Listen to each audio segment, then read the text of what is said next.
Elephant Artist Relief Society. On behalf of Elephant Artist Relief Society, also known as EAR, and the EAR leadership team, I'd like to officially welcome you all to Grant Writing 101 Part 1 for February 2024. My name is Kaylee Hall. I'm a member of EAR's board and chair of EAR's programming committee. And now I'd like to begin tonight's event in the spirit of respect, reciprocity, and truth by honoring and acknowledging Mohkinstsis and the traditional Treaty 7 territory and oral practices of the Blackfoot Confederacy, including the Siksika, Kainai, Piikani, as well as Ioksai, Nakota, and Tsuut'ina nations. EAR acknowledges that this territory is also cherished by the Métis Nation of Alberta, Region 3, within the historical Northwest Métis homeland. We celebrate all nations, Indigenous and non, who honor this land. We are grateful to learn and engage in an honest process of reconciliation. We are all treaty people. We are grateful to each of you for choosing to spend your evening with us. Thank you for being here. This is EAR's first grant writing event for 2024, and we will be featuring Carson from CARFAC Alberta and Kari McQueen from Alberta Foundation for the Arts. Grant Writing 101 Part 2 will be happening on Thursday, February 22nd at 7 p.m., featuring Calgary Arts Development Specialist and also focused on Indigenous artists. Our grant writing umbrella talks will be undergoing some changes this year, and upcoming talks will include the Canada Council for the Arts and a nuts and bolts of grant writing focused on how to write and structure your proposal. Tonight's event is part of EAR's ongoing series called Umbrella Talks, which offer presentations for artists of all disciplines. This year, EAR's Umbrella Talks are supported by the Rosa Foundation. First, a little bit about EAR.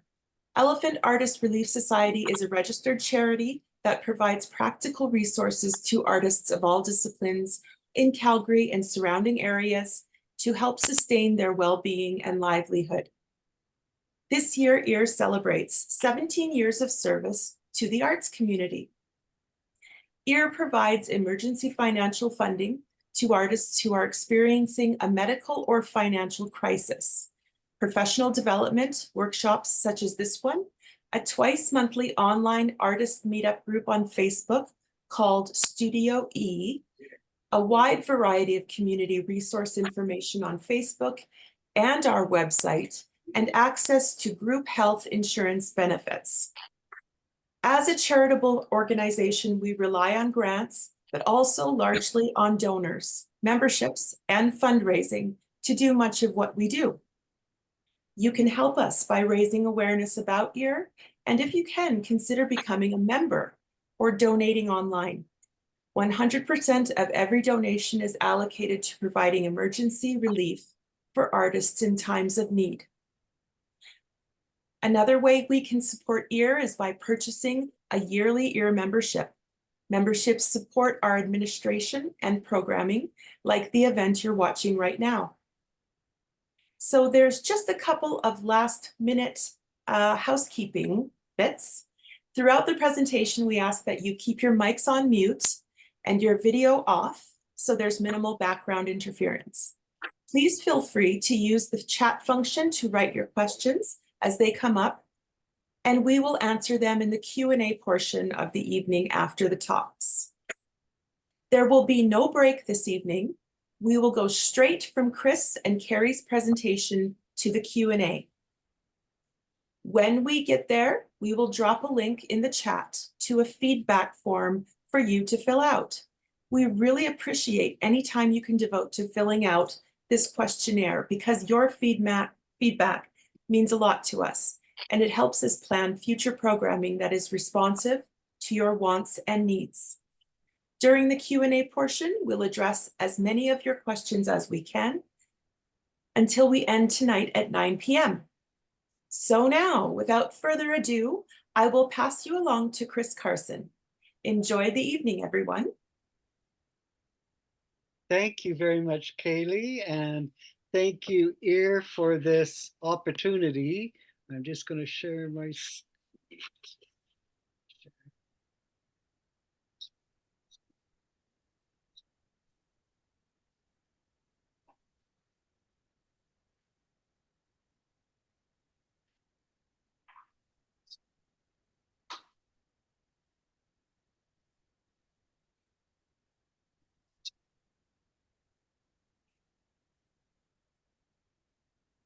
Okay, let's try this again.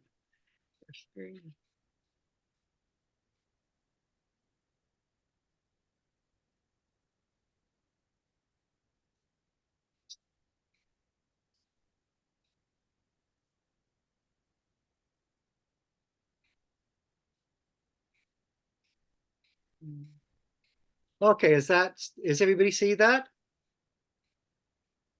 Nope, No. can't see it. No?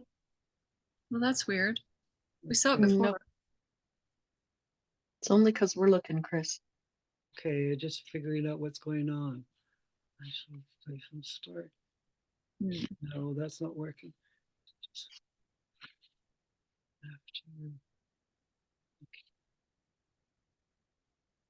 Okay, I'm getting something. Here we go. There we go. Okay. There it is. We've got, okay, now we've got it, okay. So something new happened. See, we did a sample here, and of course this doesn't happen. Anyway, I'm introducing myself. I'm Chris Carson. I've been the executive director of CARFAC Alberta for around 13 years. I have one husband, two cats, and the bottom we have by the pillow is Cartouche, and the upside down cat is Turpin. They actually might join sometimes tonight. We can never really tell. Okay, so I'm going to talk a bit about, as I said, I'm the executive director of CARFAC. So for people who don't really know what it is, what is CARFAC? And CARFAC is basically artists working for artists. CARFAC has been around since 1968. And the first founder or the first president kind of said, no one is more qualified to speak on behalf of artists than artists themselves. So what CARFAC does is it forces artists and it acknowledges that artists are the best people to talk on their behalf and teaches artists to advocate for themselves. So CARFAC Alberta this is just a postcard that we put out, was just artists working for artists. And you can see this postcard is in 7 or 8 languages that just say just artists working for artists. So what CARFAC Alberta, what we do is we elevate best practices for the visual arts sector in Alberta to strengthen our ecosystem. So best practices, we will talk about in a second. What are industry standards or best practices? And basically, CARFAC Alberta has developed 7 best practices or industry standards for craft, media, and visual artists. These documents are available free of charge on the CARFAC Alberta website, and that website is just carfacalberta.com. And what you'll find with these best practice documents, they actually teach you the way things should happen in different situations. When artists are asked to donate to a fundraiser, or an artist wants to work with a commercial gallery or working with a public gallery, how to organize an exhibition for juried shows, if you're doing public art, community-based art. One of the most important best practices is the best practices for contracts, agreements, and negotiations. Because what is the most important when you're a visual artist, or any kind of artist for that matter, is when you're working with anybody to have the conditions set in writing. So when we don't have things in writing, that's where things can go wrong, and we don't have a healthy ecosystem, because often people do not know who is responsible for what, and confusion just entails and gets very confusing. Contracts protect everybody. They protect both the visual artist or the performing artist or the theater artist, and they also protect the person who is hiring them. So contracts are probably the most important thing that we can think of when we're a practicing visual artist, to always have one before we set out to work. Okay, so what are we going to do tonight? We're going to talk a bit about just an idea of what is a grant. Then we're going to get into some of the more concepts of, should I apply for grant funding or should I not? We're going to look at a bit about the where, when, and why. We're going to look a bit at other opportunities that are like grants that are out there.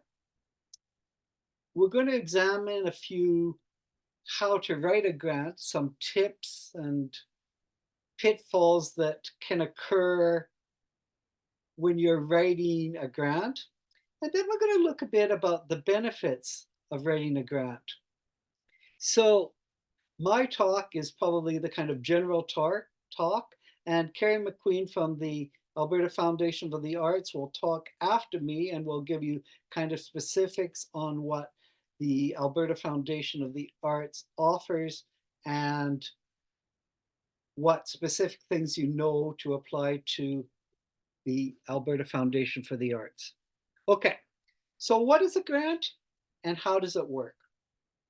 So in the broadest sense, a grant is money given to a person, business, government, or other organization that is designated for a specific purpose. And the one thing about grants is they do not need to be repaid. This contrasts with a donation, which is just money that is given without any stipulation as to how it is to be used. So a grant is not a donation. A grant is given to you to do something that is specific purpose that you've said, I want a grant for this purpose. And just so you know, I will be sharing all my images tonight with Kaylee from EAR. So if you would like a copy of what I'm presenting, it will be provided by just writing Kaylee after this presentation. So what is the purpose of the grant?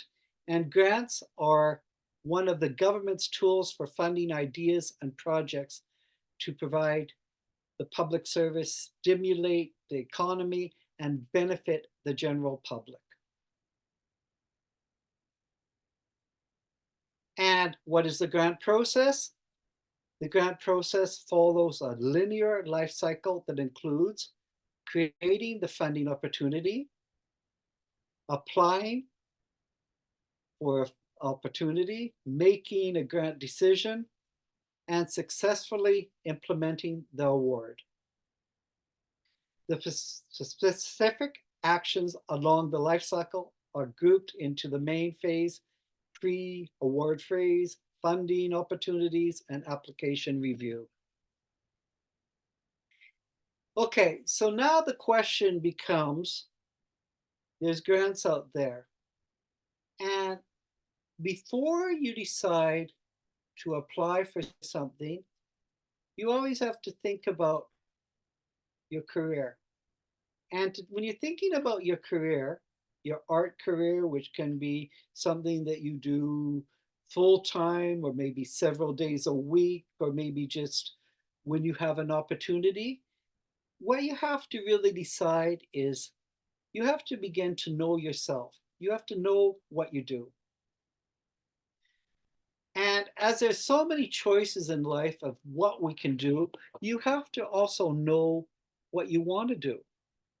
And this process really forces you to think of, you have to know who you are. So there's a lot of examination of yourself before you decide, should I be applying for a grant or should I not? So once you've started to answer some of these very important questions of knowing what you do, what you want, and who you are, then you can look at this opportunity and you can begin to decide, is this the right fit for me? Because grants, like anything else, are sometimes geared towards a certain kind of person, a person at a certain kind of stage in their life or stage in their career, and they might not be for everybody. Okay. So when you have some tips on how to craft some kind of winning grant proposal, okay, and now winning grant proposals are ones that make it to the yes pile and not the no pile. So you have to really think about what your project is addressing. This is called kind of like a need statement, or some would refer to it as a kind of problem statement. What do you need? What is your project about? What do you need money for? What are you trying to do? And that is very important to be really clear on what you are asking for, because people sometimes do not realize that you have to be quite clear to really give people a clear idea of what you're asking for. When you're on the other side in the jury room or something like that, you're looking through sometimes dozens or hundreds of applications, and this is so important that you clearly address what you are wanting to do. Now, you support this need statement with evidence, and this evidence could be your digital photographs. It could be things from the newspaper, reports, etc. It could be things like your CV, your artist statement. It also could be a description, obviously, of where you really describe in detail your project description and your timeline for what you're going to do. And how you're doing this is you're going to be using language and a format that it's easy to read and to understand. So you have to remember, when you're doing something like this, not everybody who is going to be during your work is going to have really knowledge of the actual kind of mythology and the kind of work that you do. So you have to keep things pretty general in a certain kind of way. Don't use a lot of art speak and terms that would confuse people or are just really specific sort of knowledge. Okay. For a grant to work for you, it has to be part of your plan. And as this kind of meme says, a goal without a plan is just a wish. So what is a plan? A plan may be unwritten, or it might be a fully developed document. So a plan could be a 40-page business document or business plan or something like that. But sometimes we make a plan when we're applying for an exhibition or a residency, or we're asked to write an artist statement, or we're asked to write what we do. So sometimes we make these kind of plans, like even in our diary or our sketchbook. Sometimes it's our New Year's resolution. So plans can be started in all sorts of ways, and you can use these kind of as we start to develop a plan for your business that can easily work into writing a successful grant. Okay, a grant is like a business plan. And in this, we have to remember that grants are for the future. You're not going to be hearing back. Usually it's 3 months to 6 months. So by writing this grant, we're planning what I am going to be doing. Like this is February. I'm planning what I'm going to be doing in probably August to December and beyond if I'm successful at getting that. But now we also know that the success rate of grants, sometimes between 25% to 40%, sometimes even under 25% are successful. So you should always have some kind of plan V available for yourself. Like, what are you going to do if you do not achieve your grant on the first time? So am I still going to be working on this project? Or am I going to be thinking, maybe I should hold back on doing this project or just do part of it and reapply in 6 months' time? So that's kind of how we're kind of really developing the plan that we really need for ourselves. So this is a plan for doing our art. This is also a business plan of how we're developing our career. So do you have a backup plan? And now we have to think about, should I apply? So really start thinking about, when you're thinking about why, you have to think about answering all these sorts of questions, like the who, what, where, when, why, and how. These sorts of basic sorts of questions that need to be in our plan. We have to answer these questions. These are the first things that when you're jurying grants, you're going to look at and you say, did this person answer all these questions convincingly? If I'm jurying something, I have to know who you are, what this project is about, where is it going to take place, when are you going to be doing it, and questions about how. Do you have the experience? And there's that proverbial question of why. Why are you doing it? Why do you need to do this now? Why should we fund a project for you to, say, go to Japan or something like that? We have to know this. Okay. So when you're kind of working this out in your mind, start with the question of why.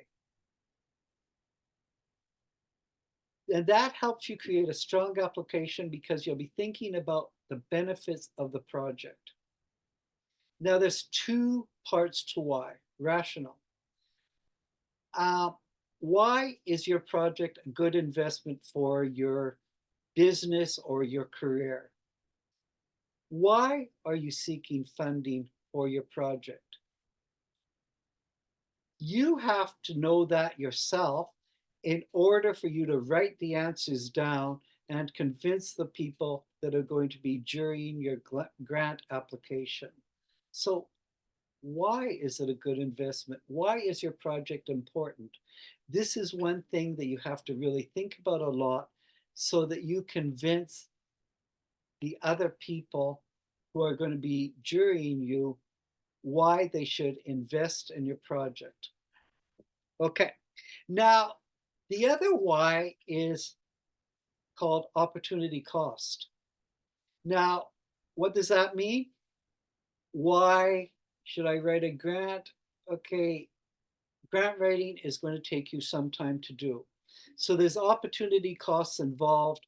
If I have to write a grant that's going to take me 25 hours over a month to do, what could I have been doing with that 25 hours of time if I didn't apply for this grant?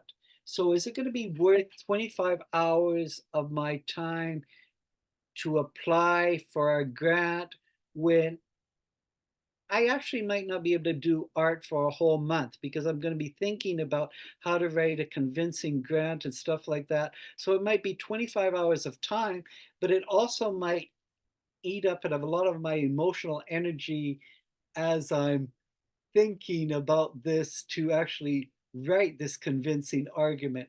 So is it worth it for me to do? Is it worth it for me to spend 25 hours when maybe my chances of success are 1 in 3? That's what you have to think about. A grant is an exciting opportunity, but you have to consider the costs associated with it. And the cost might be, I'd estimate it might be a month of your creative time to actually write a good grant.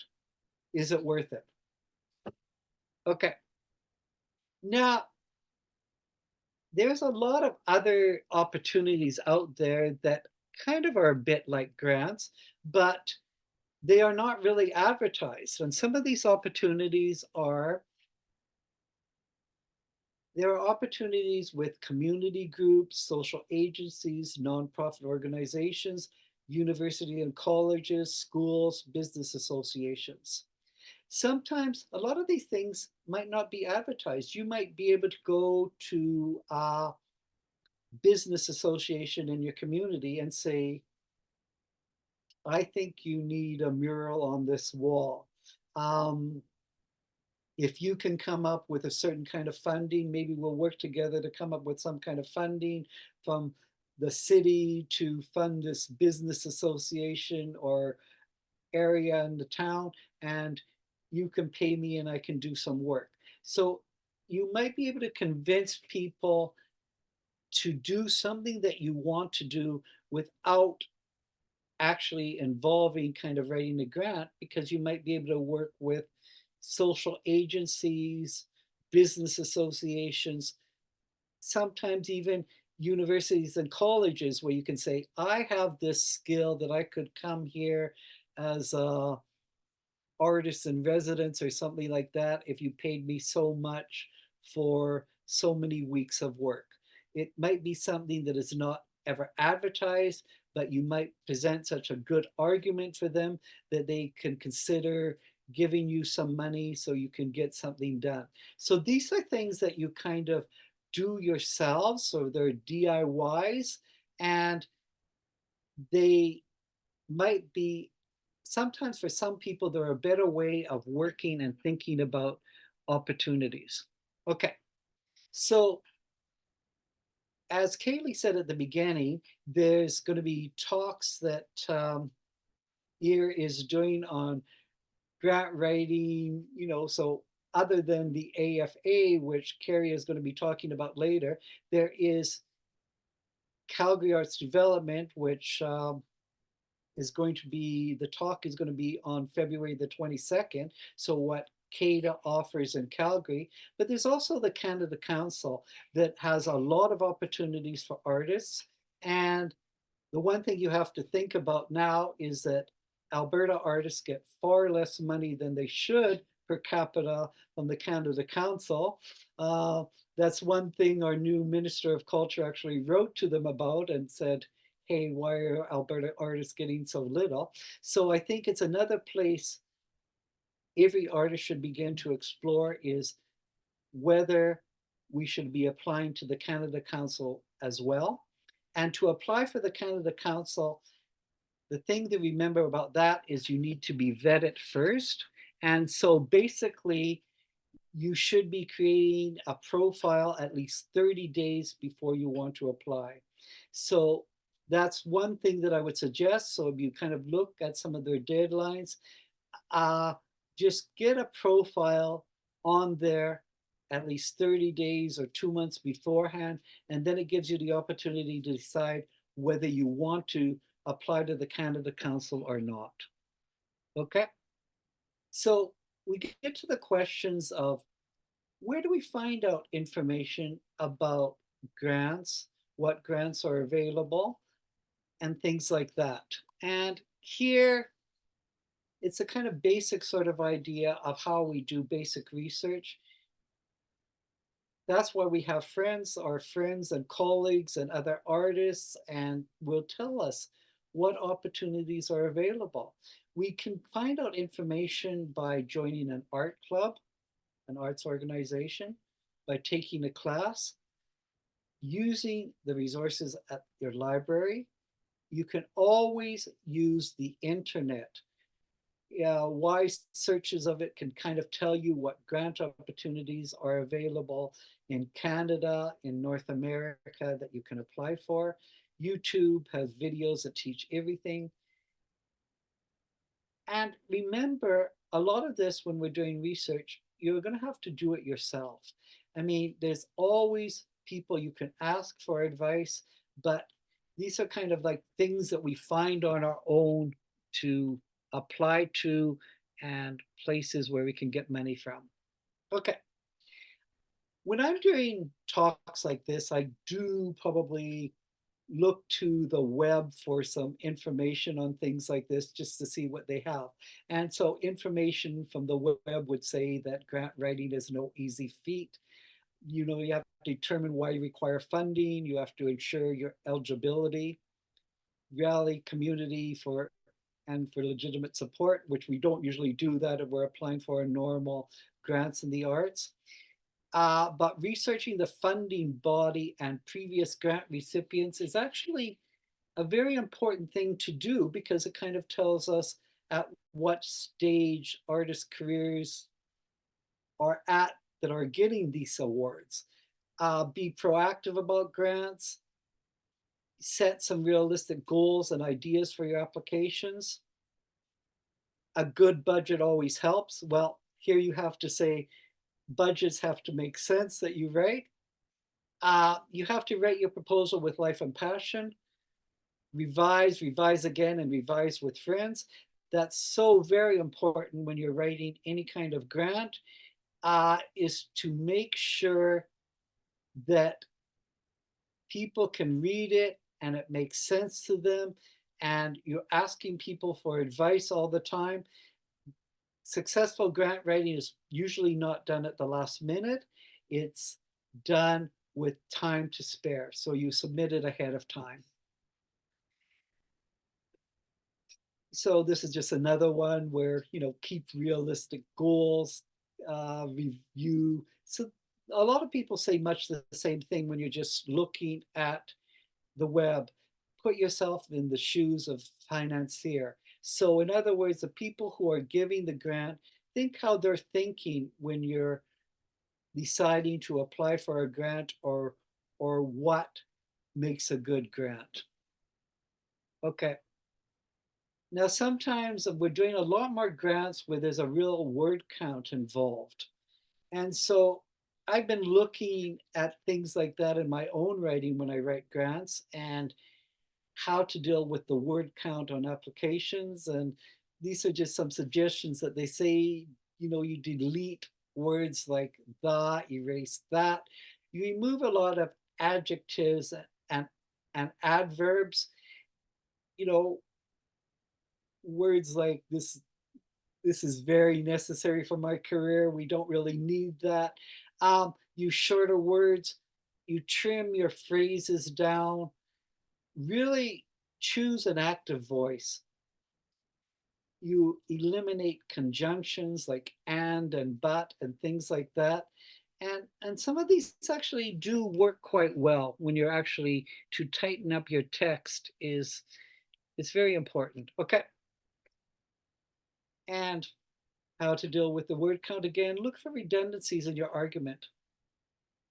Get to the point. Use an active voice. Some of these are very important. We have to think about how we're writing and how to be effective when we're writing, and how to answer questions in an academic writing. Sometimes write a direct answer to the question. Restate the question in a way that includes the answer. Explain your reasons in sequence. Give examples. Use citations. Conclude with your position in your answer. These are all kind of logical things in academic writing, and it's things that we can all learn to do better ourselves to actually make sure we are answering the question. Because when people are reading this, remember that first line of text that you write is so very important because it should explain a lot of why you're applying. Okay, where do we get knowledge from? And that would be places like Calgary Arts Development, Elephants Artist Relief, Calgary Arts Development, CARFAC, Alberta Foundation for the Arts. If we're looking for some kind of grant applications and things like that, we might want to look to the website Akimbo. Okay, how to rewrite a grant, tips. Okay, so here we're going to talk a bit about some tips, tricks, and discussions on writing a winning grant proposal. Okay, so 2 tips that I'm really going to talk about, and they are clarity and honesty. Now, clarity in your writing, you can learn from others. Honesty, you pretty well learn on your own. Okay, so clarity. Here's some questions to think about. Does your proposal make sense? Do the figures, the numbers in your budget add up? Do you answer all the questions the reader has, like who, what, when, where, why, and how? Okay, this is something from another granting agency that is not here tonight. This is from the Edmonton Arts Council. And sometimes this was kind of suggested as a kind of first paragraph. It's kind of a bit boring, but it kind of answers the questions of who, what, when, where, why, and how. And this is, my name is blank, and I am this sort of artist, and I have been practicing for this amount of time. With this application, I am requesting so many dollars from this granting agency. The intent is to do some particular thing over the course of this particular time. The bulk of the grant will go to these type of expenses with the ultimate goal of moving forward in this career direction. So in other words, this one paragraph answers all the questions of who, what, when, where, why, and how. Now, most grants have other sorts of questions that they kind of ask, but remember that you have to put in this information central to your grant application someplace so that people know what it's all about. Because sometimes I'm reading things and they just go all over the place and I have to read 2 or 3 pages and they still don't really answer all these questions. These are all the questions that a juror needs to know the answer to if they're going to consider you strongly for a winning grant proposal rather than one that ends up on the no pile. Okay, so as someone who's been on juries, too many applications fail to provide an adequate introduction of who is applying. What do you want to do? When are you going to do it? What is the timeline? Where did you come from? You know, yes, you do provide a CV and stuff like that, but you could still, you know, in some sort of way, kind of tell me a bit of where did you come from so I get a better idea of who you are as an artist. How are you going to do your project? Why do you want to do it? And as I say, without this information, the person reading your grant is often left very, very, very confused. So for clarity, have a couple people read your proposal. Does it make sense to them? Can they understand what you are proposing? Does your proposal address what is asked in the guidelines for the grant? So it's very important not just to read somebody's grant proposal, but to really find out, are they answering the questions that they have asked you to answer? Okay. So remember, you have to have clarity. Make sure that the goals and objectives for the project are measurable. And it's really clear and there's outcome-based evaluation plan in place. Like how is this grant going to affect your life? You know, like you can't just say, oh, it's going to make me a better artist. You have to probably give a little bit more evidence of why you need to do this at this specific time. You have to be concise. So answer the questions directly and include all the specific information that is requested. And you have to also be compelling. So this is kind of where storytelling comes into place. And you have to make the reviewer be excited by your idea. And so to say, this is a really strong idea. I really want to see how this person does something. Okay. Read the guidelines at least twice. Make sure you understand them. If you do not understand what is being asked, reach out to the granting agency or an organization or an individual that can help you. And so if you don't understand the question, always ask somebody for their guidance to help you answer it correctly. Okay, read the grant guidelines at least twice, make sure you understand them, and follow all the rules as what to include and how to include them. You know, if an organization asks for a PDF, they want a PDF. They don't want a Word document. They don't want something else. If they want a PDF, they don't want you to send everything as a zip file or say, go to this website to find the information. They want it done in the actual way that is stated in the guidelines. That is very important. A lot of times you end up on the no pile just because you didn't follow these sorts of guidelines. Okay, a grant is like a business plan, as we said before. You're not going to hear back for 3 to 6 months. So you're really planning for your art career when you start writing a grant. Okay, and start early. You know, it's not too early to start in spring for something that is due in the fall. Leave yourself time to write and rewrite. Leave yourself time to have others read what you have written. As you rewrite, you begin to understand yourself and your art better. And you begin to clarify your thoughts. Because as I say, this is really a lot of mind work. It's hard to write grants sometimes, but if you have plenty of time, you can do it a lot more effectively. Okay, honesty. As we said, CARFAC is about where we advocate for artists to advocate for themselves. And so artists is your voice, and honesty is your voice, your thoughts, all about you. You know yourself best.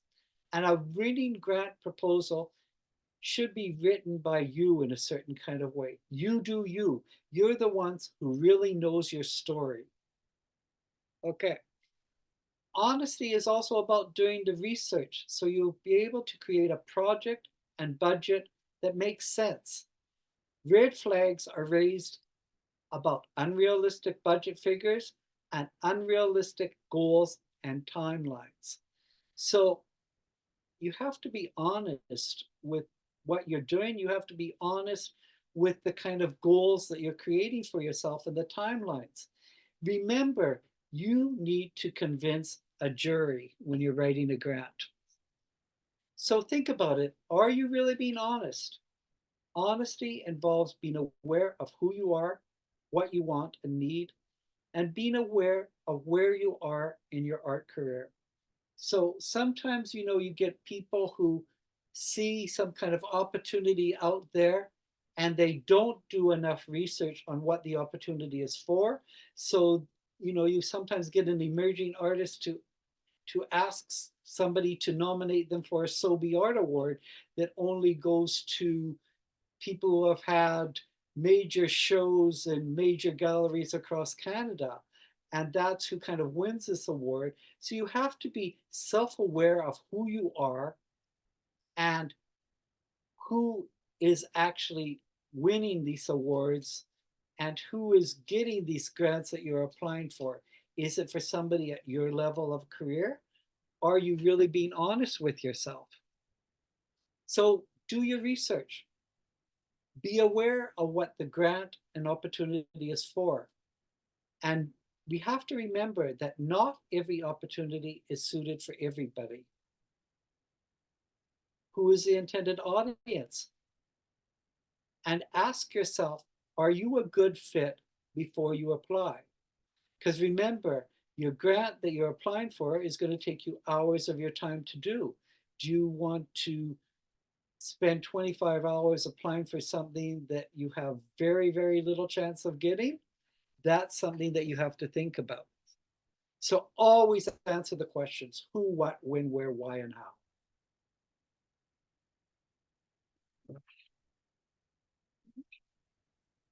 Sorry about that. Okay, the benefits of writing a grant is we're also trying to make things happen. We want to make a plan that we've developed happen. We also have to think about a grant is not about the money, because what it is, a grant is like getting another job or another gig. It is not a gift because we get a grant for actually completing something. So it's not about money. It's just we're applying for another job. And the benefits of writing a grant, what it really does is it gives us the necessary time to devote to a project. So you remember that you always have to have a plan. And if you fail to plan, then you plan on failing. So always answer those questions of who, what, when, where, why, and how. And always do your homework.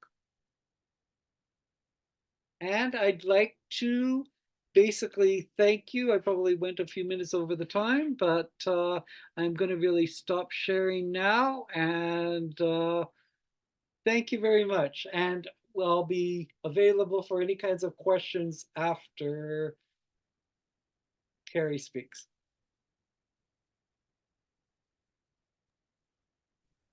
Thank you so much, Chris. Can you hear me okay? Yeah. Perfect. I'm going to share my screen now. Dink. Whoa. There we go. And is that visible to everybody okay? Perfect. Thank you so much. Sorry, I'm just getting my Zoom screen back up. Thank you, Chris. That was amazing. Such a great setup for what I talk about, which is a little more kind of focused on the Alberta Foundation for the Arts, and pretty much all of what Chris spoke about would apply to us as well. So first off, I'm Kari McQueen, as you know, and I've been with the AFA for 6 years now, originally from Calgary, and I came here. I'm now in Edmonton, and I'm on this call based out of Edmonton, or Wisconsin, and I focus primarily on the Visual Arts and New Media Individual Project Program. It's one of the programs I run, along with public art galleries, organization activation project grant, and some other stuff in my portfolio of work. I am a visual and media artist by my own training and background, and I also was a grad of ACA/AU Arts back in the day. And it's always a thrill to be here. I was driven to come to this job because I ended up being a contract freelance grant writer and administrator in the arts for years, and I have a really deep passion about helping artists to bridge the gaps in our systems and to help artists access monies through funding opportunities like this. So it's a great chance for me to be on this side of the table and help artists get those grants. First off, what is the Alberta Foundation for the Arts, or the AFA? We are actually an agency of the government of Alberta, so we're not really a separate entity or nonprofit. We're part of the government of Alberta. I always forget to say this. I'm also going to share this presentation with ear to share with all of you so that you don't have to take quite as many frantic notes if you don't want. And I'm going to glean over some information because Chris has covered it, or I'll just touch on some of those points very lightly. As you can see on the screen, we are actually responsible to the Ministry of Arts, Culture, and Status of Women. And the AFA does have a board of directors, kind of like a nonprofit, so that we run and all the decisions are made through our board of directors rather than going through the minister's office, like some other areas in the government. We have many different types of grant. Tonight, obviously, we'll be focusing on grants for individuals. We also have project and operating grants for organizations. I've listed out some examples here. In addition to the individual project grants, which also includes the Indigenous Arts Individual Project Grant. We have 4 scholarship programs that we manage, and those are different than grants. They're actually awards. They don't have a final report attached to them. Only one person gets that award. Queen's Platinum Jubilee scholarships are an example. There's one for visual arts. There's one for performing arts, and the performing arts scholarship is on a 3-year cycle. 1 year it's music, then it's theater, then it's dance, I believe is how it goes. And I can't quite remember what's coming up next year, this year, I should say. It might be music, but it's best to check our website. I forgot to check that. And that deadline is March 1st every year for the Queen's scholarships, as well as the film and video and the Grant McQueen literary scholarships. And the award is $7,000. We also have some kind of sub-programs that run under the individual project grants. You can see I have 2 samples here. The ISCP residency in New York for visual and media artists, which you would apply to under the Visual Arts and New Media grant, and then Artist Manager, which you apply to through music. Another program of note is our Arts Acquisition by Application program, nicknamed AAA, and that's not actually a grant program at all, it's a purchasing program. So you can apply to the AFA every April 1st and be like, hey, here's some of my artwork. And it's also adjudicated by a panel, an expert panel. And if they select your work is purchased by the AFA and added to our collection. AFA grants support all kinds of things. We support individual artists, and we're speaking of the individual artist grants tonight in all disciplines who are Alberta residents, and you do need to be a resident of Alberta for at least 1 year prior to the deadline that you are applying for. We have 2 deadlines a year. It's every March 1st and September 1st. If the first falls on a weekend, then that deadline gets bumped to the next business day. You can ask for up to $15,000, and it's for specific projects. So you really need to have an activity that has a clear start and end date, not something that's ongoing. And you definitely want to make sure that your activity starts after you submit the grant. And I'll talk more about that in a bit. We do have 4 primary subcategories, and it's actually a little checkbox in our gate form, depending on the discipline you're applying for.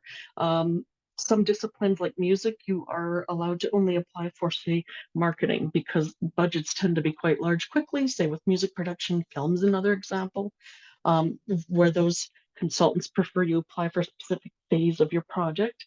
For visual arts, it's a lot more fluid. Media arts, as you know, research can be artistic creation. Artistic creation can lead to an exhibit, which could be a marketing grant or a creation grant. So for visual arts, that's not a really hard and fast rule. And if you're ever unsure with any grant you're applying for with AFA, you can reach out to us. The consultants like me, we all come from our communities, our practices, and we're all there because we're really passionate about helping artists with getting grants and helping you kind of navigate our systems. So important things to know about what AFA grants can do or not do is that AFA grants are not financing. So we don't support business activity, entrepreneurial endeavors, you know, a startup cost for a business. That's not what we're about. Excuse me.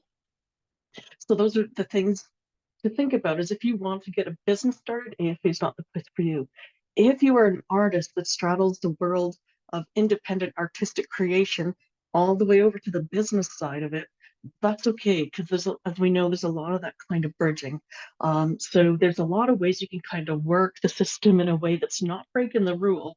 For example, if you're a visual artist and you need to create a new body of work, and you have a really good kind of case for how it's helping to expand your career and develop your skills, and it happens to end up at the end of the day going into a commercial gallery, that's okay. We're not going to penalize you for success.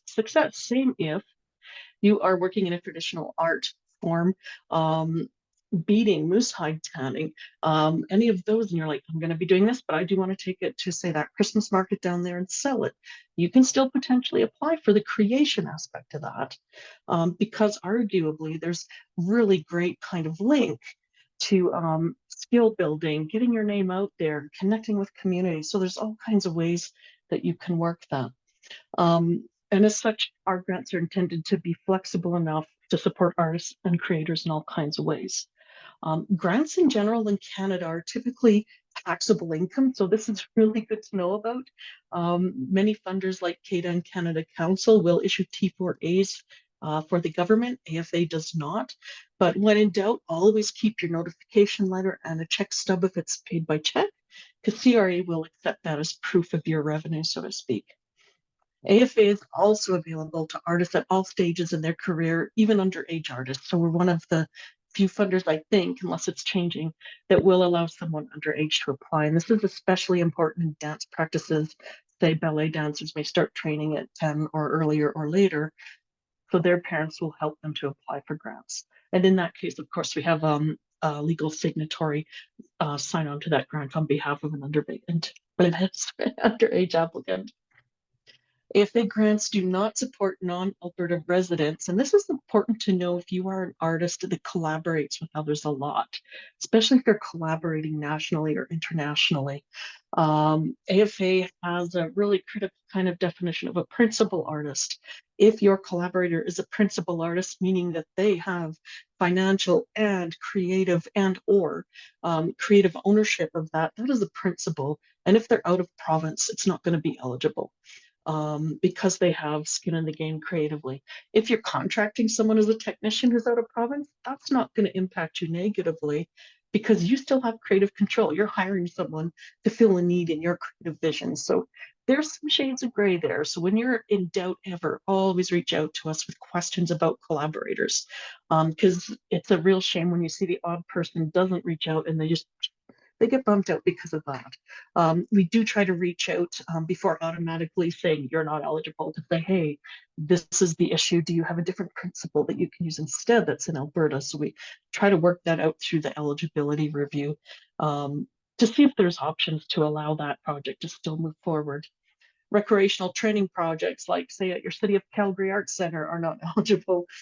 Component activities, if you're applying, say, for your post-secondary degree, or a 6-month-long program or certificate, and you only want to apply just for your thesis exhibit or just for one class out of the whole year, that's not eligible. So when you're looking at training like those kinds of larger opportunities, we would take things, say, in a year by year, where you're paying for tuition in your project.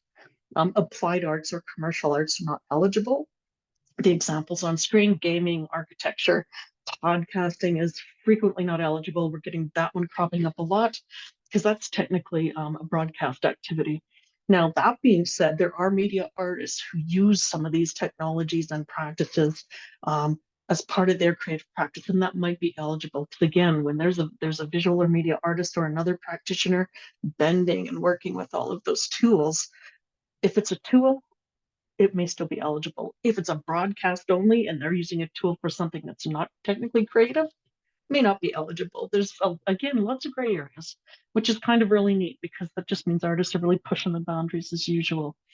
For AFA, a really important thing, and this point is a little different for other funders, as many funders, you can, for project start times, for many funders, it cannot be before you apply for a grant. For the AFA, it's a little different. You can, sorry, I'm just losing my train of thought here. Okay, there we go. For AFA, you can apply for activities that start the day after you submit the grant. So if there's the September 1 deadline coming and you submit August 1st, activities that start the day after you begin on August 2nd are all eligible. So that's important to know if you have a timing issue in terms of when your project starts. The drawback, of course, is that it's going to wait in our system until the next deadline. then get processed, then you get your results. So if you are submitting earlier than a deadline or you have a long wait and you're going to start the project, it's important to speak about, I can afford to front these activities until I get results, because that addresses criteria of ability to do a project. General FAQs about our grants. These are some of the common questions we get. Can I apply for or have 2 grants at once? No, sadly and unfortunately, because we do have a limited budget. So AFA has this in place so that as many people as possible have the opportunity to receive a grant. That being said, there are exceptions. One of them is scholarships. The other is the Arts Acquisition Application Program. The reason those are exceptions, because neither of those are grant programs. One's an award scholarship, the other is a purchase program. And I just mentioned, I kind of got ahead of myself.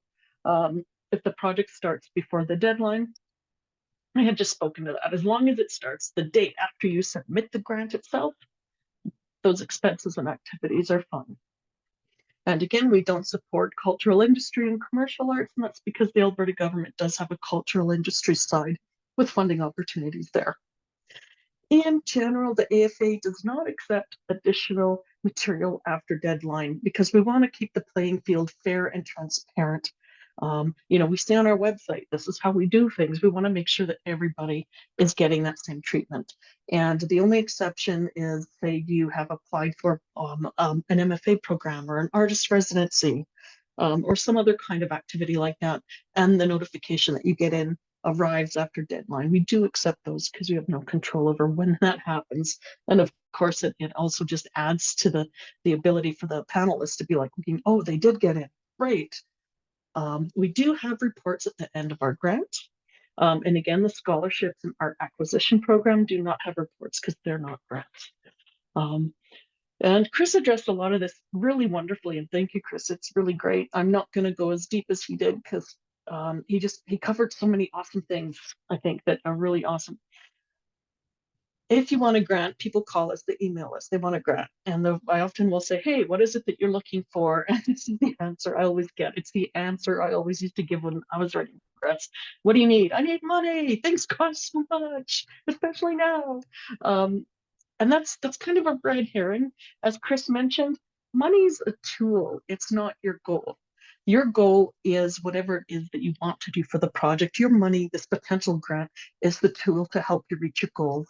And I do not dismiss how important the money is, because obviously we all need the money to survive as artists. And I don't dismiss when I say this, the important role that a grant may have to help you reach those goals. But remember, if you're writing, I need the money, that's kind of like the baseline for everybody, and that's understood. So really, are you applying for a training opportunity? Do you want to put your own exhibit up? Are you going to go work with a mentor?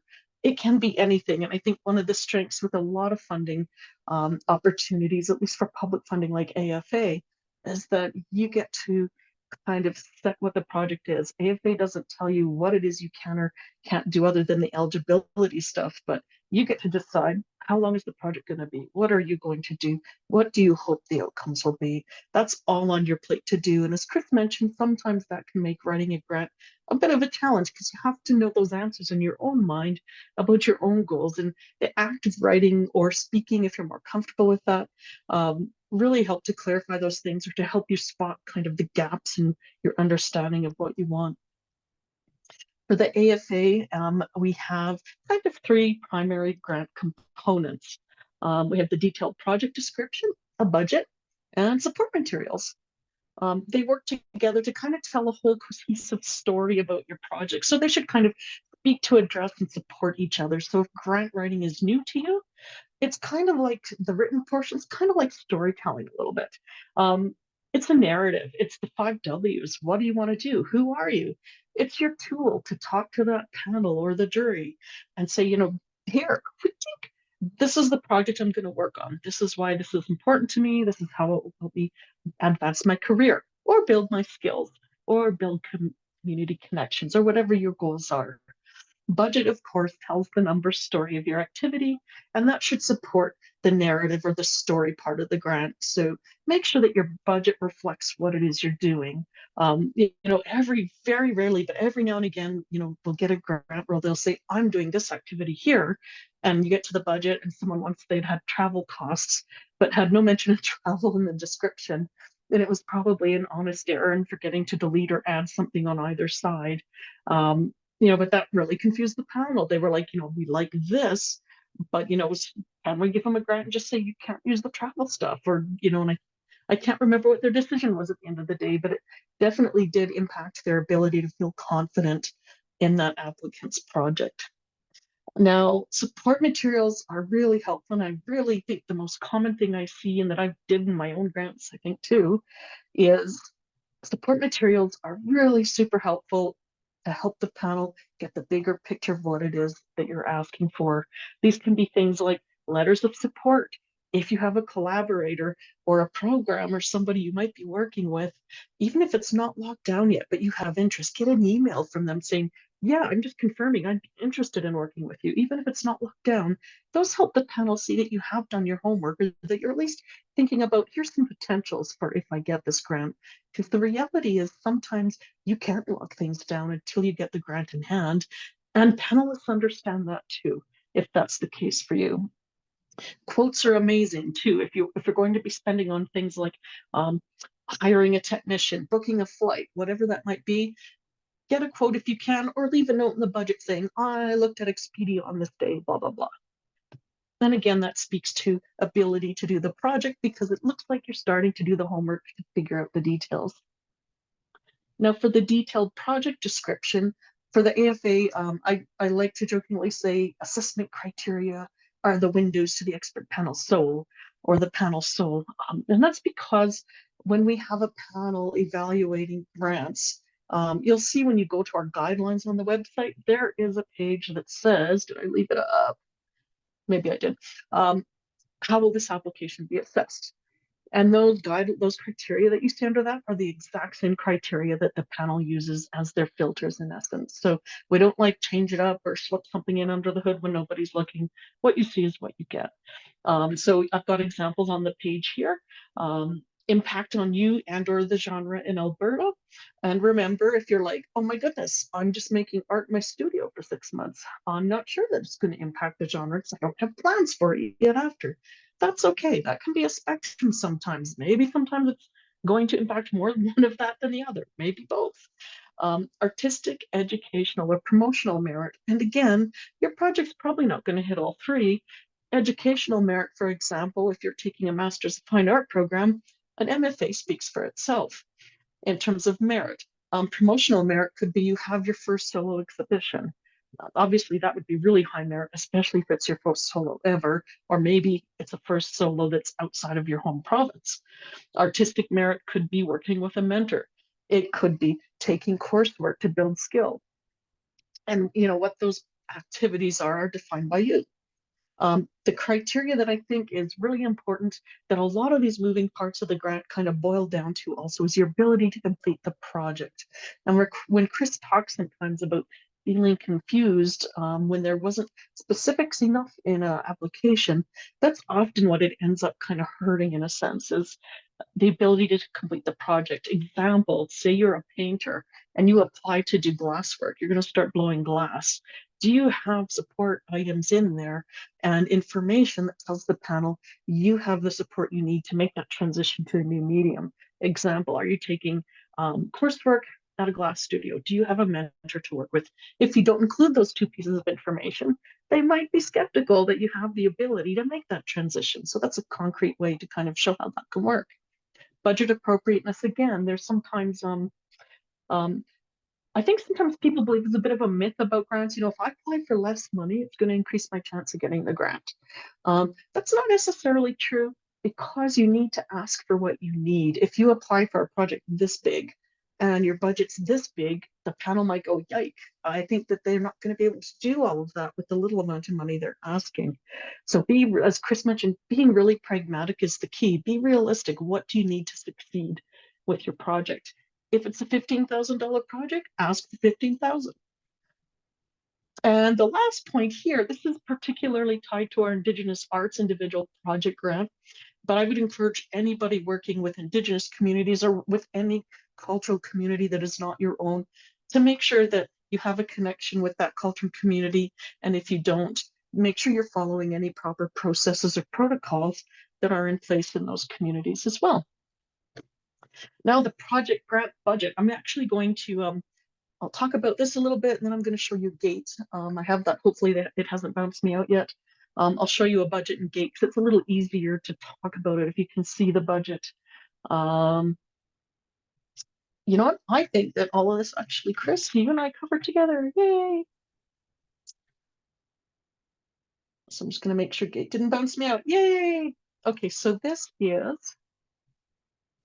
is actually what our application form looks like. The AFA also has an online portal to apply for grants like Canada Council, CADA, or Edmonton Arts Council. Ours is called GATE. This is the budget form in GATE. And I've got this open just to better demonstrate a little bit about budgeting. If you're new to budgets, there's a lot of different ways that you can enter numbers. And keep in mind that in our system in GATE anyway, we have kind of this budget form with 4 sections that has to kind of meet the needs of a lot of different masters, so to speak. We have this same form in all the grants. So whether you're film or whoever, it's trying to like fit a lot of different needs. So if your category isn't exact, that's okay. You can pick the one that's the best fit. If you have travel kind of lumped in here with your materials, that's okay too. Those are not strikes against you. There's a couple of different ways that you can enter your budgets. And this is kind of a balancing act. Sometimes people put what are called high-level budgets in, which is art, supplies, and materials, $10,000, subsistence, $10,000. And if you're going to use high-level budgets like that, careful that you don't go so high level without explanation, because then a panel might not really know where the money's going and not feel very confident about, do you actually know what you're going to do with your money and your project? So if you're going to do a higher level one, like my example here, supplies, I've got just a huge amount, $500 for supplies. And I've put notes down here. So that's one way you can deal with it if you don't want to be going through itemizing things. And itemizing things one at a time can be pretty painful, especially if you have a lot of items and our forms are limited. So this is a nice way to kind of handle that in your budget. You know, $500 of supplies, and this is what it is.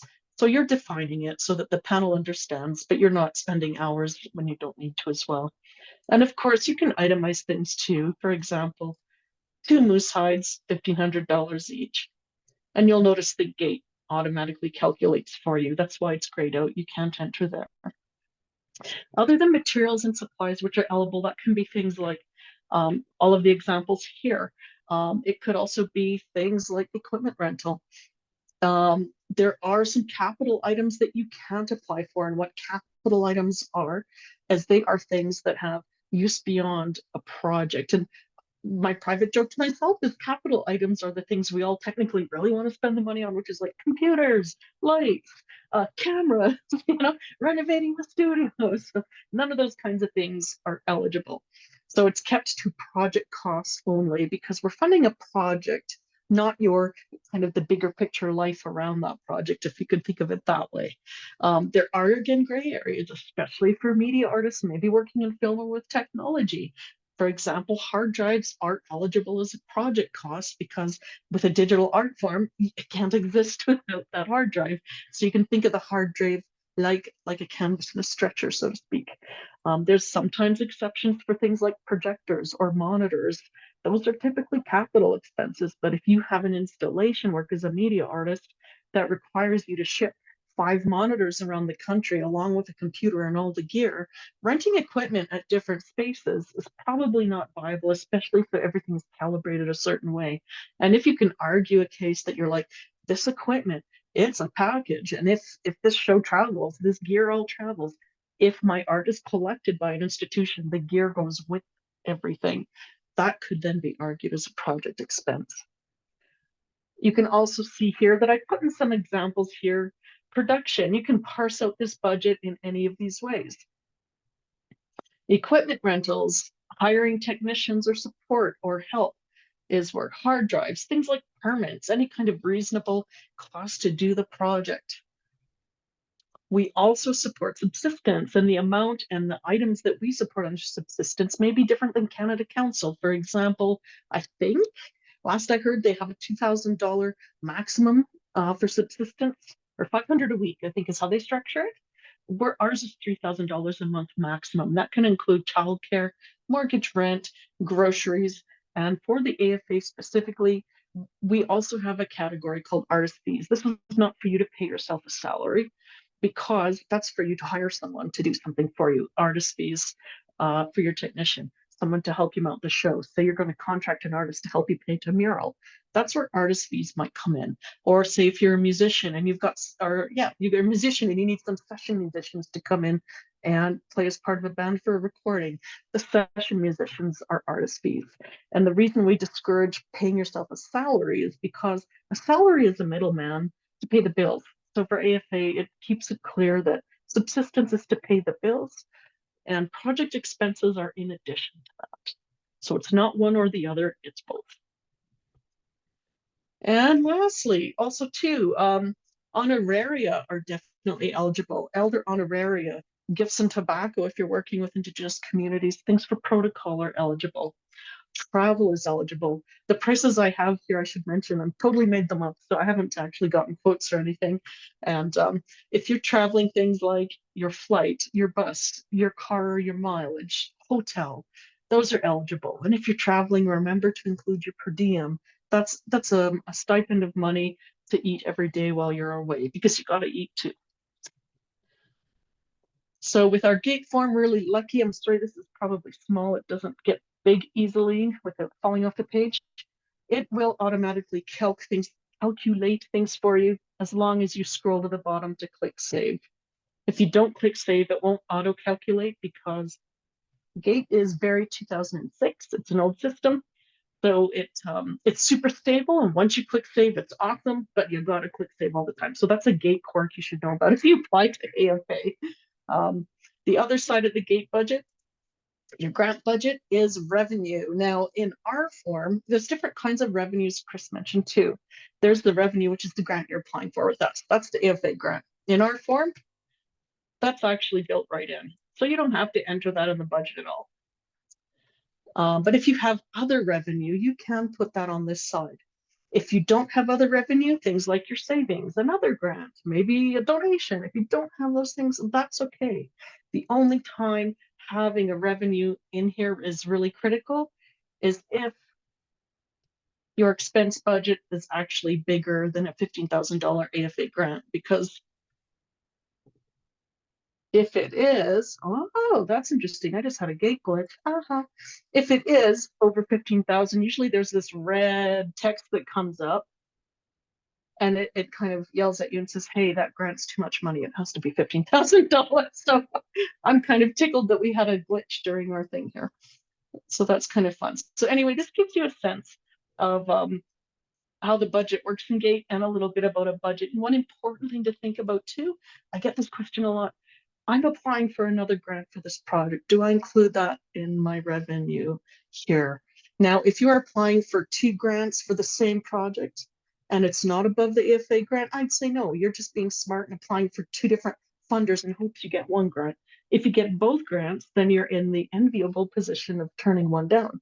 If your budget's bigger than our maximum of $15,000, it will add to the criteria of ability to the project if it shows that you're looking for support elsewhere.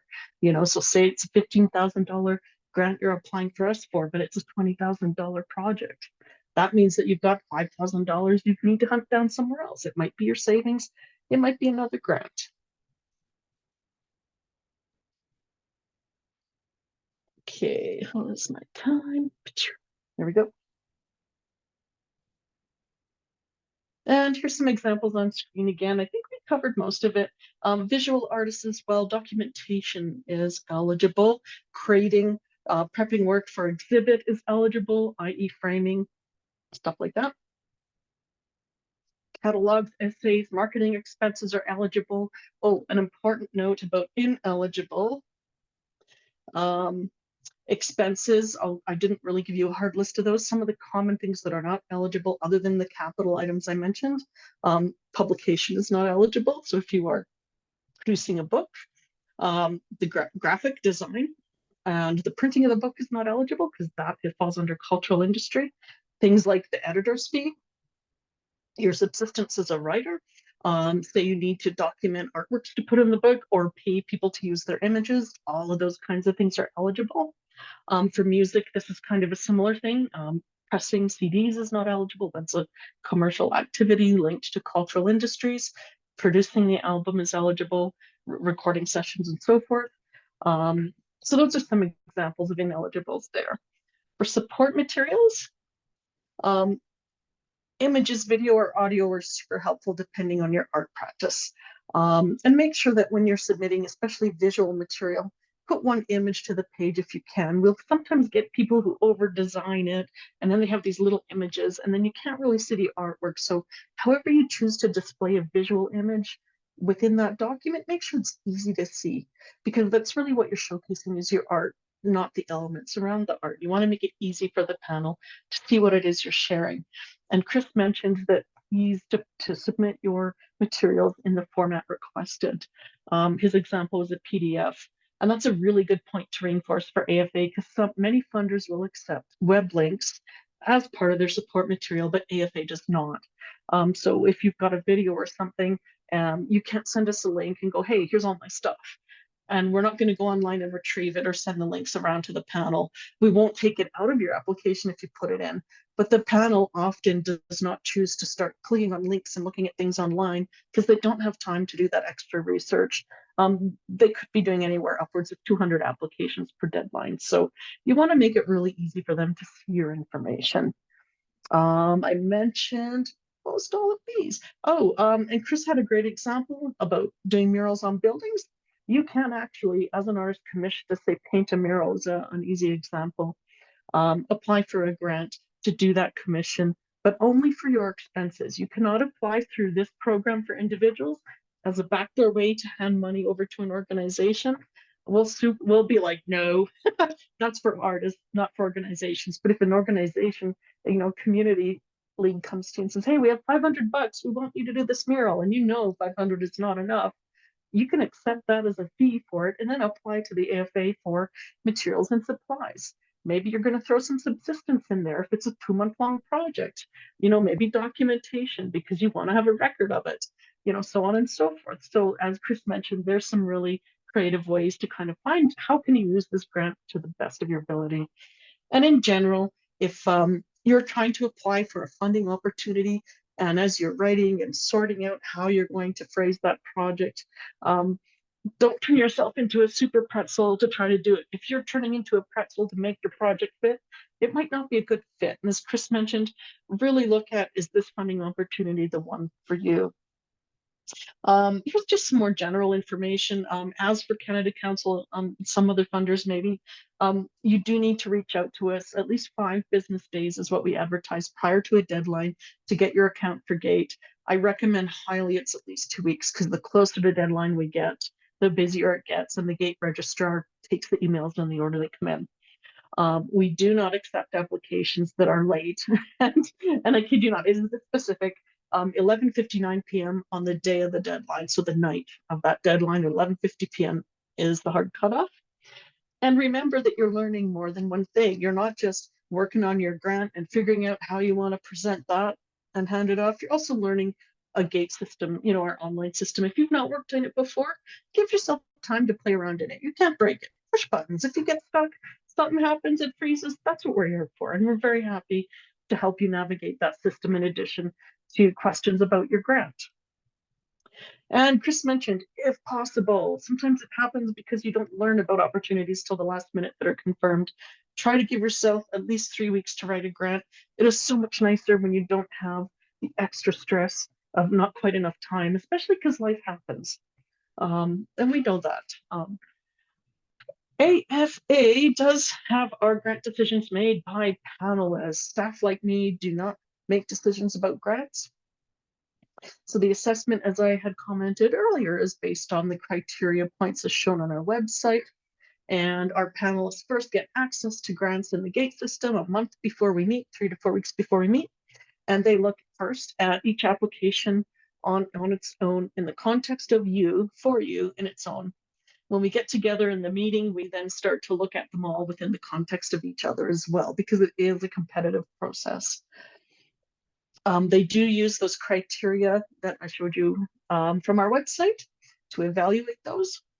And they are not there to provide a critique of your work or make a decision based on personal taste. So that's why when I facilitate those meetings, staff like me, my job is to make sure that they are having discussions and making their decisions based on those criteria.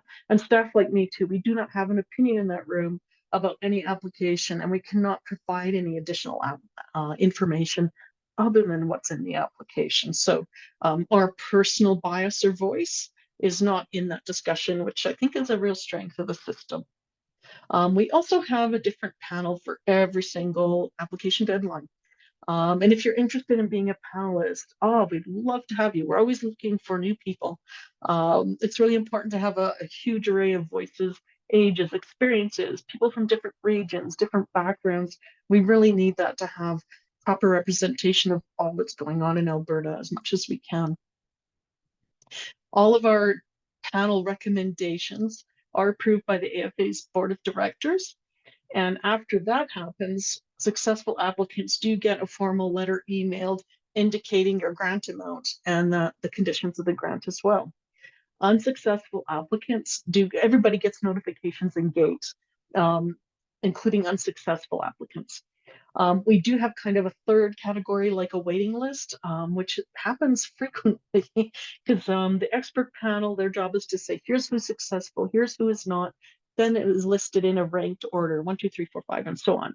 So essentially, after the panel process, we get our budget, we go down that list, and we spend the money until the budget is gone. And yeses that did not get money from that budget before it kind of got used up, those are put on a waiting list called recommends or highly recommended. If you get that letter saying that you were recommended, we might maybe, sometimes we will have reassigned funds at the end of our fiscal year, which is the end of March.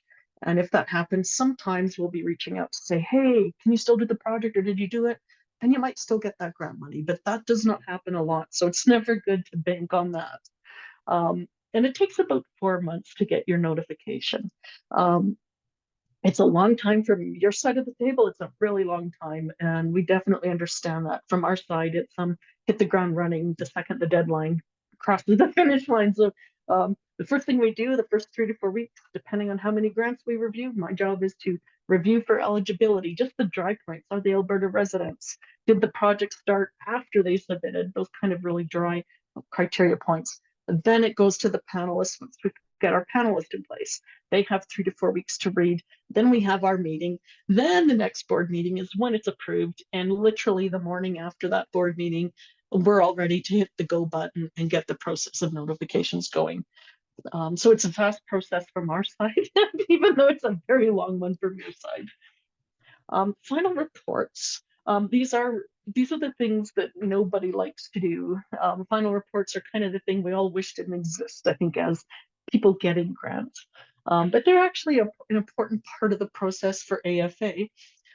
It's due 60 days after your project end date. When you apply in Gate, there's a screen that says, when do you start your project and when do you end it? And when you enter the end date, Gate calculates that 60 days for you. It's actually a really nice form. We've really streamlined it a lot. If you're familiar with the older forms, I think we had about 10 questions in there. I think we have now 3 questions, 4 or 5 drop downs, and the budget update, and you upload something to show us that you did your project, be it an image of your artwork, a receipt from a class, whatever. It is 15 to 20 minutes if you have your receipts in order. We don't ask for your receipts, but always keep them, because once a year, AFA randomly pulls a project out of the hat for audit, which means we'll reach out to you and go, hey, we need to see your receipts.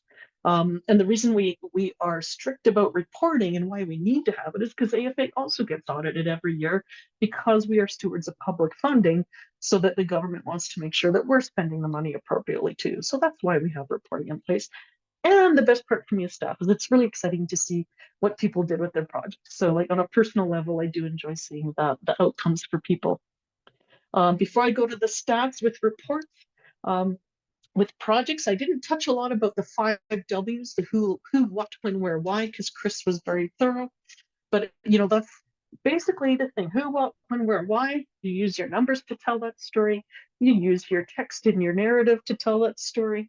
And in the report, that's a follow-up of saying, this is what I did, this is how it went, and so on.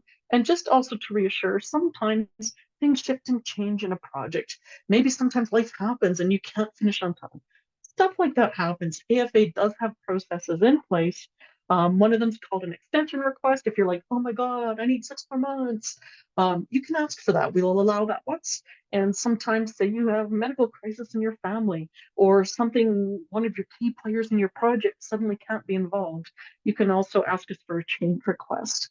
And always, always with the AFA, and probably for most funders, don't just make changes to a project without first asking us. Because if you make changes and the scope changes too big, and it's no longer what you told the panel you were going to do and what they approved, AFA may say, that's not okay, you need to give us the grant back.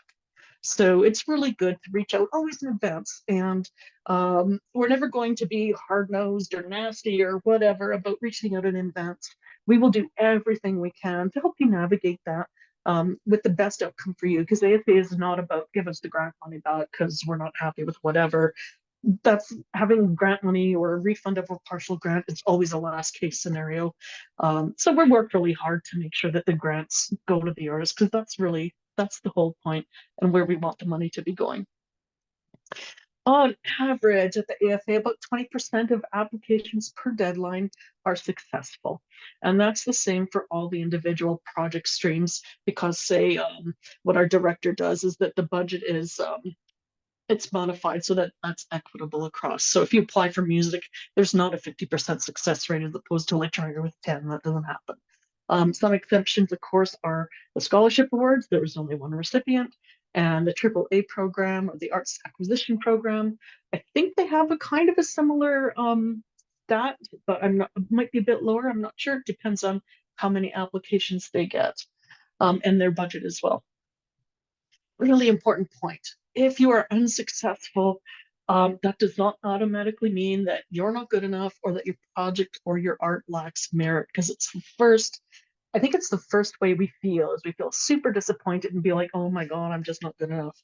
Not the case. Most of the time, it has to do with things that Chris and I have spoken about, like maybe your tool, your grant itself, maybe something's not clear in the writing or the budget, the context or the clarity. So remember that the grant is not you and it's not your art. It's a tool that's one step away, and you're learning a different skill set. You've become a skilled artist, or you're developing artist skills, grantsmanship are also their own thing too. And if unsuccessful, apply again. Remember, it is competitive, and with a 20% success rate, that there is someone who's going to get a no, which is unfortunate, but do keep trying. Excuse me. Here's an example of how many applications we get per deadline. So if you multiply this by 2, this is approximately the number of grants that we would see every year. And applications have gone up a lot, actually, a little, maybe 10% in the last year and a half, which is good. That means that people are looking for funding and support. And we don't really know why. So like the other side of it is maybe it's because cost of living's gone up. We don't know, but yeah, it's a good thing. We want artists applying. We want to get grants out. We want people from all different kinds of practices reaching out and making that attempt. The general summary is that grants can add credibility to your practice. That is the perception, but they are not your practice. So if you are one of the artists that says, you know what, I don't want to do grants, I prefer to put my energy over here, that's fine. I know a lot of artists that just chose early on in their career, they just decided they weren't going to go the grant route. That does not make you less credible as an artist at all. A grant is just one tool out there for you in terms of moving your career forward. And if you cannot articulate what you want, which Chris mentioned a lot, there's 2 questions actually that should be here, not just one. Are you actually ready to apply? Do you really understand and know what it is you want to do and where you want to go with this yet? Or is the issue more about grant writing is kind of new to you and you're kind of struggling a bit with the mechanics, the how-to behind this whole system? Especially for number 2 and maybe a bit for number 1, you can always reach out to me or any of my colleagues at AFA. We are really happy to review your drafts and give you technical feedback. So we'll talk about things like, hey, this is great here, but you don't address that criteria there. Or I'm a little confused here. Can you tell me more? Or you just start to say this, but you know, in your outcomes, you don't really talk about what you hope will happen. You talk about something from the past. And that's a really common thing. So we can give you that kind of objective feedback because maybe we don't know as much about your practice as a family member if they're reviewing your grant. As mentioned, sit on a panel if you can. We would love to have you. And grants, as I mentioned, are taxable income. That's why you need to keep all of your receipts in case also the CRA says, hey, we're going to audit you. So I've got some links there. And that is it. Great. Thank you so much, Kari and Chris. I really appreciate that. And we are going to go into the question and answer portion. So one of the first questions actually was about the Canada Council profile, which Chris answered in the chat. The question was about whether or not your profile expires, and Chris answered that your profile that you create does not expire. You may wish to adjust your profile as your career or practice changes. The next question after that is, can you add an artist wage to a grant proposal? Kari? It's discouraged at AFA. Other funders may prefer that you do that. So it really depends on the funder. For us, we prefer that you put your subsistence. Because if you're paying yourself an artist wage, that's the middleman to pay for your bills anyway. And in our budgets, we call it artist fees. And those should ideally be used for people that you're paying to bring onto the project to help. Awesome. What makes a strong letter of reference? What elements are you looking for in the letter? Okay, Do you want to start, Chris? Yeah, I wanted to start with that. I mean, it should be somebody who really knows you and who knows you, what you are doing now, not necessarily somebody that you had at school 5 years ago who might not really know your practice now. So I'd probably rather have a letter of reference from a colleague or somebody that you're familiar with and you're working with now than somebody who can probably only talk about your past. So again, the things in a letter of reference, honesty, do they really know your project? Can they really say that you are somebody, if we don't know of you, that we should consider the importance of what you do? How would you like that, Kari? Nothing Great. to add. Perfect. Does the AFA offer Excel spreadsheet templates in their budget tracking format to help artists plan their finances while applying to a grant? That is a great question. And you know, we don't. Because it's actually the form is built into Gate for the grant purposes. That's something CARFAC, Chris, would you guys have stuff like that embedded within your professional practice and development materials or suggestions? We don't really have that, but again, what probably we would suggest to do is kind of look to other people's budgets that you know of. So ask friends and people who have had successful grants to kind of share some of this information. And what you will kind of find out is that people are willing to share some of this information to help you along, or they are ready to look at your budget to kind of give you some ideas and things like that. Like, you know, as I say, I look at people's budgets if they send them to me just to give people an idea of how I'm reading it and stuff like that, and if it kind of makes sense to me. And senior artists are really able to share that with you. And I think you should go to it before you just submit something, because as Kari suggested, and I've probably kind of suggested, a budget can, if some number doesn't really add up, it can kind of put you on the no pile or gives people questions as to, do they trust you know that you did the correct amount of research before you submitted this? Yeah. And that being said, I can't necessarily say, here's the best way to budget for your practice. But if you're applying and you want to shoot me a budget or talk on the phone or have an email, I'm certainly happy to discuss it related to the grant. And basically what Chris said is say, here's how I'm understanding what you're doing. And yeah, I can help in those ways. what is a reasonable per diem per day? From the AFA standpoint, we don't have any rules about per diem, and Chris, maybe you have more, but I think I always recommend to artists be really pragmatic. It can be expensive depending on where you're going. So don't forget that you don't have to be eating at McDonald's all the time. So, I mean, it could be 85 a day, you know, if you're going somewhere really pricey, 60, 100, do a little homework. You know, and it's, you know, if you're like budgeting to have $100 meals every day, you know, it's $100 meals 3 times a day, a jury might be, that's padded a bit, you know. But again, pragmatism, realisticness is a really good thing. There I was a mean, follow-up. also look Oh. to the CRA to see what they have kind of per diems for what, you know, obviously breakfast, lunch, supper should cost. They also have, you know, ideas on how much you should be charging for gas or something like that.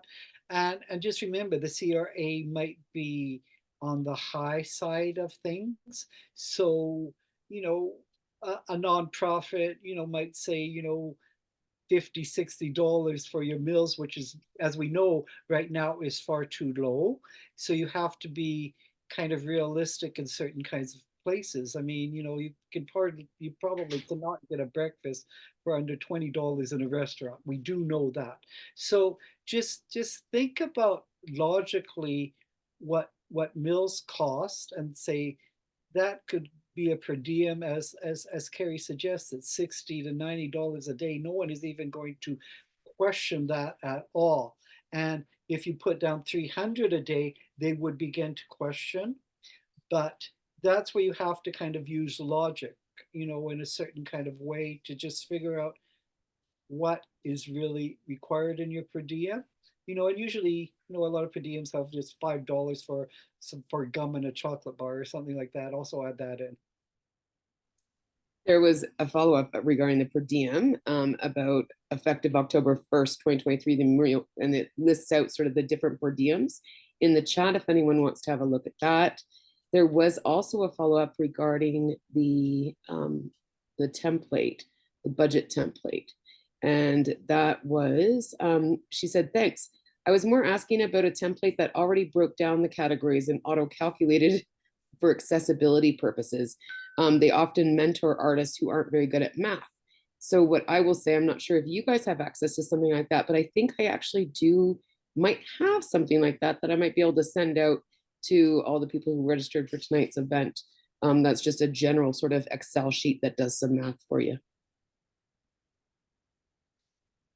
And some of the next questions. How do you report your living expenses to AFA if you pay your rent in cash? The answer to that, which you will like, is we never, ever, ever ask for receipts for your subsistence, even if you get audited. We're not going to say, give us a record of your rent agreement, lease agreement. So those groceries, childcare, rent or mortgage, we're not going to hit you up for receipts on that.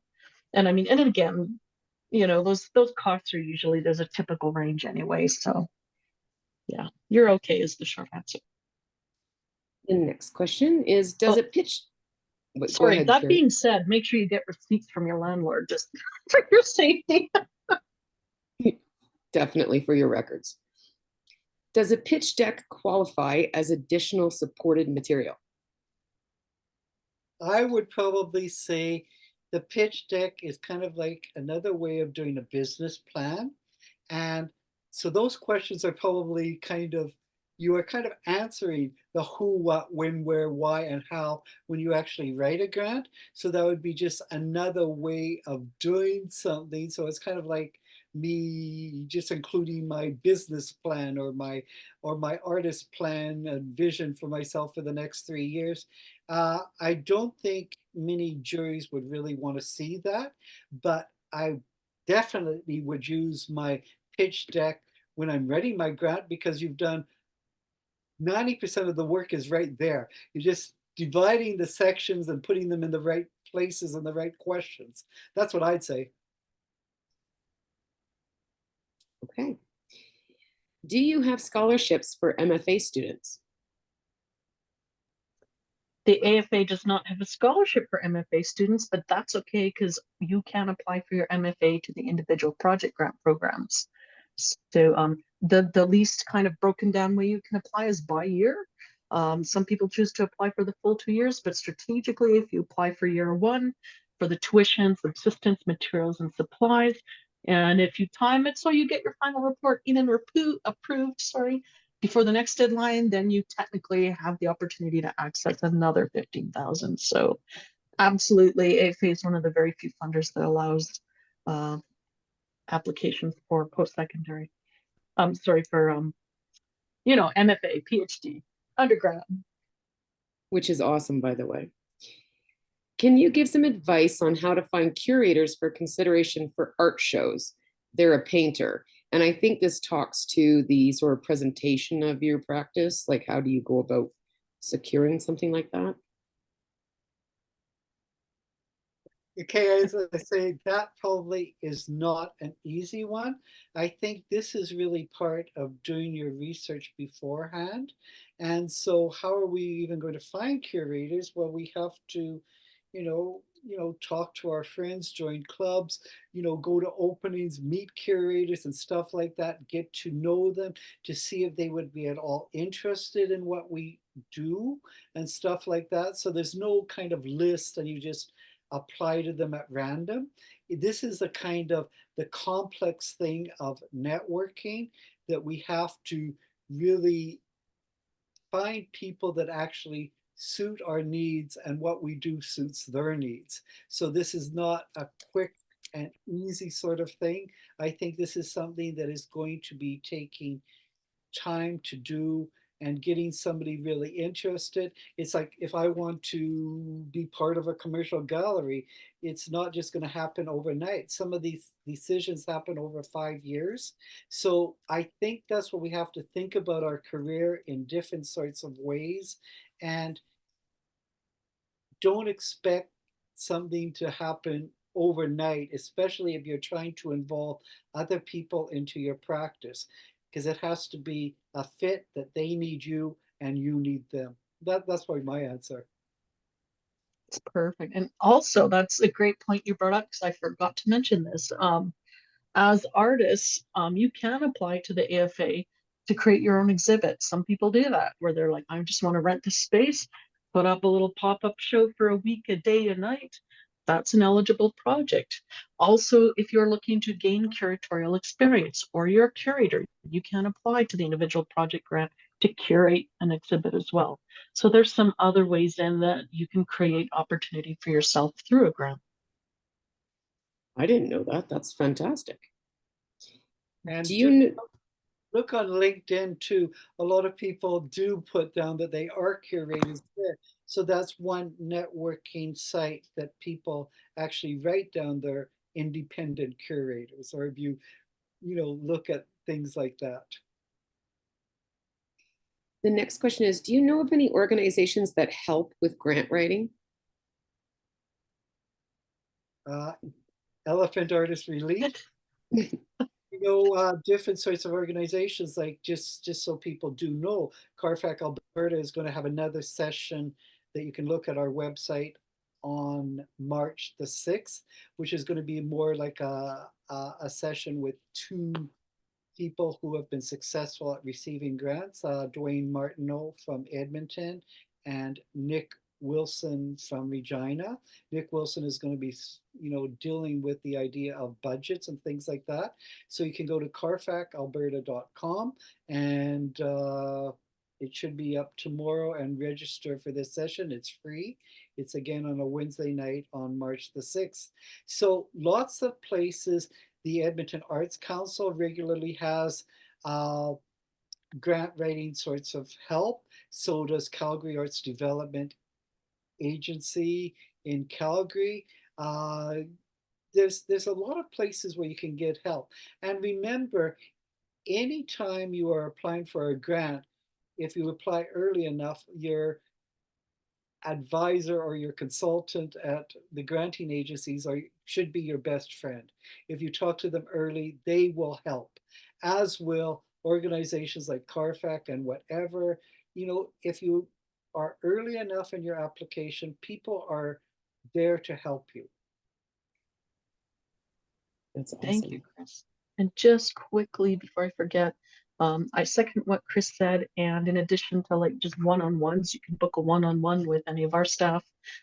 We also will do free workshops for people. It can be 1 of you, 10 of you. In my case, a lot of us, we will do them evenings, weekends. So, and it's always free. So that's also another option if you have a few of you that want to kind of do something with a funder like us. The next question is, can you give me some advice? I got a couple of grants years ago and then had my kids, and now I'm coming back to full-time art creation. How does one address this in a grant? We've actually seen that very situation. It's not uncommon, and it's not a strike against you. It is you basically just do what you did now. You just address that in your application, because there will be a gap in the CV, and say, you know what, I'm an artist. I took time to be a parent. Now I want to get back at it, and that is certainly a most acceptable reason for a gap in practice. And as I would just like to say that that is very, very, very normal in creative life. So it's not something that people are going to be looking at in disfavor of something, things like that, because life always happens with artists. And sometimes you might have to get a job for 30 years and then come back to your art. Sometimes you have children and come back to your art. Sometimes you start again at 40 or 50 or 60 doing something totally different that's creative in a different sort of way. There's no real problem with any of that. You're going to be judged by your grant proposal, and you're kind of judged on your present, not on what kind of happened in the past. That's kind of doesn't really matter that much. And the next question, is there anywhere that I could view successful AFA grant applications and budgets? We get asked that a lot. I really wish we could do that, but we don't. And the reason that we don't at this time, and this is where things like CARFAC and EAR are super valuable, and your friends and senior artists who share information. The reason we don't is because it's a really dynamic process. We may get an applicant with a project that's not successful the first time, but it is the second time because the expert panel has different people each time, and the applications on the table are different each time. It's really hard to say if you do A, B, and C, D will be the result. We can say that if you do A, B, and C, chances will increase that you will do well at the pile of stuff at the table because of these reasons, but there's no guarantees with grants. That being said, again, if you want to like schedule like a one-on-one with me or the consultant to the program you're applying for, we're really happy to go through some of those things and questions and help you kind of better define how you're approaching that. Yeah, I think your friends or senior artists could tell you if your grant you're writing is competitive. No one is going to be able to tell you if it's going to be successful or not, because anything can happen when it's kind of like 1 out of 5 or 1 out of 3 the odds for getting a grant. But what we can tell you when somebody reads it is, have you answered all the questions as well as you could? And have you given people a really clear idea of what your project is about? Does the budget make sense? That's what people can help you with. And so they can tell you that your grant is competitive and it's as good as you can do it. And then there is something that just happens with fate and luck. And if you get the right grant expert panel for your grant. And one thing I forgot, sorry,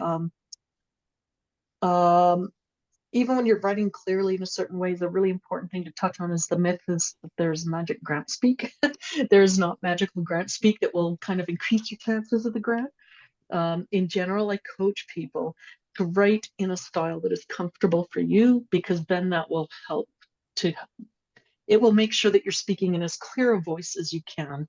And also when you're writing a grant, keep in mind, especially this happens a lot if you come right out of, say, post-secondary study, a grant is not a thesis. So you don't want to be giving me or AFA or whoever a thesis statement. if a thesis statement and some of the philosophy under the hood of your project is important, split that out from the project description, either by paragraph or a separate document. So keep that in mind. A project description is not a thesis. It's also not an artist statement. Don't get your artist statement all mixed up with your activities that you're proposing. Pull those apart so they're really clear as well. And yeah, no magic grant speak. That's fantastic. We have a participant who actually has a grant success story for us. If they want to share, Colleen, Artist at Play.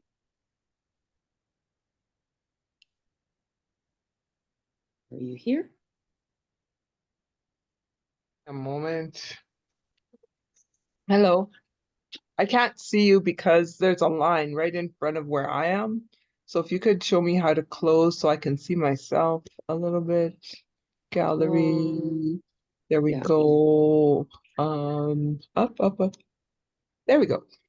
So I've been really busy. I went to Carnegie Hall and sang in Carnegie Hall on November 13th, 2024. My phone is ringing. One moment. Carry on. It's just my phone. I also put the feedback form link and information about becoming an EAR member in the chat box if anyone is interested.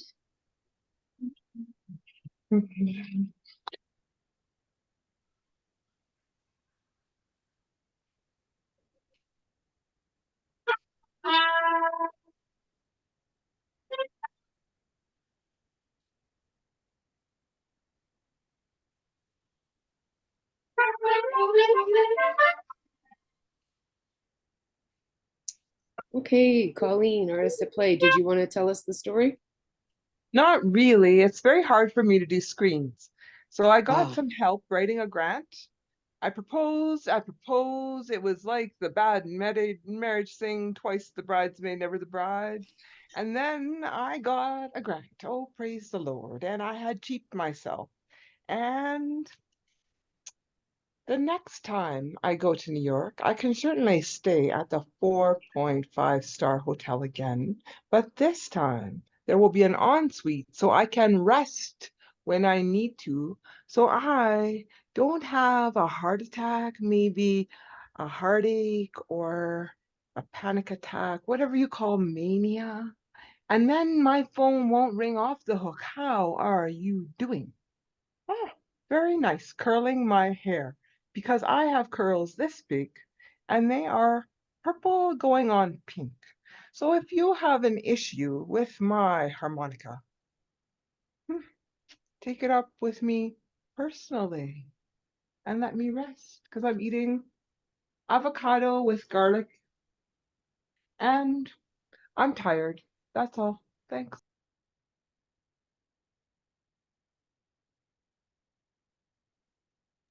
Thank you, everybody, for coming, and thank you to Kari and Chris for running that awesome talk. We really appreciate it. And if anyone has any questions, feel free to email, and I will be happy to share the presentation materials with everyone who registered for the event. So have a great night. Thank you so much.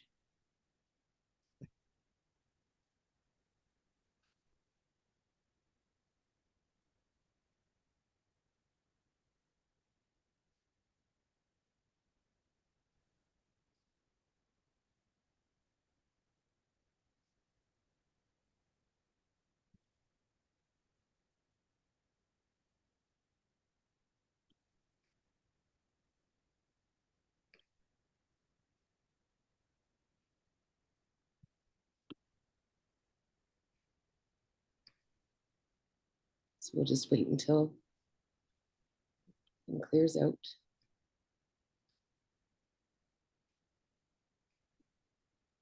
Do you need me to stay or I can go? No, you can go for sure. Thank you so Thank you. much. That Thanks, was the Kari. best. That was the best ending ever.